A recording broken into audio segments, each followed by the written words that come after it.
ஒரு வீட்டில் எனக்கு உட்கார வச்சுட்டு திடீர்னு கொழுக்கட்டை பிடிக்குமான்னாங்க. பிடிக்கும்னு ரெண்டு கொழுக்கட்டை எனக்கு வச்சாங்க. எனக்கு கொழுக்கட்டை பிடிக்கும்னு உங்களுக்கு எப்படிங்க தெரியும்னு. உங்களுக்கு இல்லைங்க, பிள்ளையாருக்கு பிடிக்கும்னு விநாயகர் சதுர்த்திக்கு பண்ணது உள்ள இப்போதான் கண்டுபிடிச்சி எடுத்துன்னு வந்தேன். நாங்கள் நம்ம ஆஃபீஸ்லேருந்து வரோம், 2 பேரும் வேலை செய்கிறோம். ஒய்ஃபு வந்திருக்க மாட்டாங்க.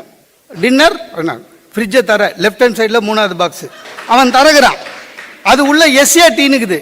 என்ன சாம்பாருக்கு எஸ்ஏடி போட்டிருக்கேன்னா, ஓ அது சாட்டர்டேக்கு வச்சதியா, அதுக்கு முன்னால ஏன்னு ஒன்று இருக்கும் பாருண்ணா.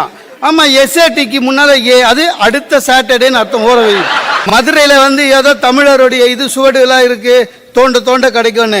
நம்ம வீட்டு ஃப்ரிட்ஜில் தோண்டுங்க, சங்க காலத்துக்கு முன்னால் வச்ச சாம்பாரே கிடைக்கும். அமெரிக்காவில் இருக்கிறோம், தனி மனித சுதந்திரம். எனக்கு இன்னும் அப்படி தெரியலிங்க. அதெல்லாம் சிக்னல் எனக்கு கிடைக்கல. பேசினே பக்கத்து வீட்டுக்கு போயிட்டான். ஆமாம், ஒன்று நின்று ஆன்னு பேசின்னு இருக்கிறேன் இந்தியாவுக்கு.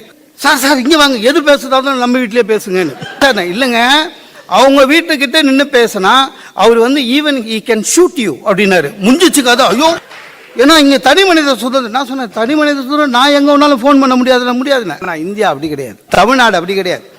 நம்ம வீட்டில் துவைச்ச துணியை பக்கத்து வீட்டு கொடியில் மாட்டு காய போடல, ஒருத்தனும் ஒன்றும் சொல்ல மாட்டான். அவனே வந்து என்னை கேட்டால் கூட, என்ன உன் வீட்டு துணியை என் கொடியில் காய போகிறேன்னா கூட ஒரே வசனம், டேய் செத்து போயிட்டா கொடியை நான் தூக்கி நான் போக போகிறேன்.